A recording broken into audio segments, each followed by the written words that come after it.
Siku ya malipo ilipowadia, boss aliwakusanya wafanyakazi wote na kuanza kuwagawia mishahara moja baada ya mwingine. Ndipo mfanyakazi mmoja aligundua kuna kitu hakipo sawa. Alikuwa amepewa pesa zaidi ya alizostahili. Akajiambia labda boss amekosea kwa sababu amekuwa na kazi nyingi. Lakini akasita, ajirudishie au la. Akawaza kuhusu hali yake. Familia yake ilikuwa na njaa na nyumba yao ilikuwa karibu kuanguka. Asubuhi hiyo hiyo, boss alikuwa akiongea na mke wake, akisema huenda alimpa mfanyakazi mmoja pesa zaidi kimakosa. Akaongeza kuwa kama mfanyakazi huyo atarudisha pesa, ampigie simu mara moja, kwa sababu angeweza kubadilisha maisha yake na kumpa cheo kikubwa kazini. Lakini mke wake hakukuwa na imani. Aliamini mfanyakazi huyo angebaki na pesa zote kwa sababu ya hali yake ngumu.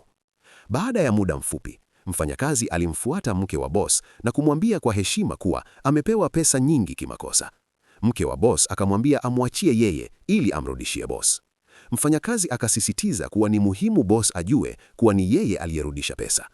Baada ya kuacha pesa, akaondoka huku akijisemea kuwa ingawa pesa ile ingemsaidia sana, bado aliamua kuwa mwaminifu. Lakini moyoni, mke wa boss alikuwa na mpango tofauti kabisa. Akaamua kuzichukua pesa zote. Akaanza kuwasiliana na mpenzi wake na kudai kuwa mfanyakazi hakurudisha pesa.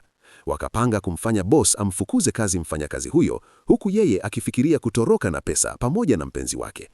Jioni ilipofika, mfanyakazi alipokuwa anajiandaa kuondoka kazini, boss alimwita na kumwambia kwa ukali kuwa aondoke kazi na asirudi tena kwa sababu ni mtu asiye mwaminifu. Mfanyakazi alishtuka na kujaribu kujitetea, akisema alisharudisha pesa, lakini boss hakutaka kusikia. Akamfukuza kazi papo hapo bila hata kumpa nafasi nyingine. Mfanyakazi akiwa na huzuni kubwa, alikubali kuondoka, lakini kabla hajaenda, akasema ana jambo muhimu sana la kumwambia boss. Wakati huo, mke wa boss alipatwa na hofu kubwa sana, akijua ukweli unaweza kufichuka. Kama umeipenda hii movie kwa mwendelezo sehemu ya pili, comment next.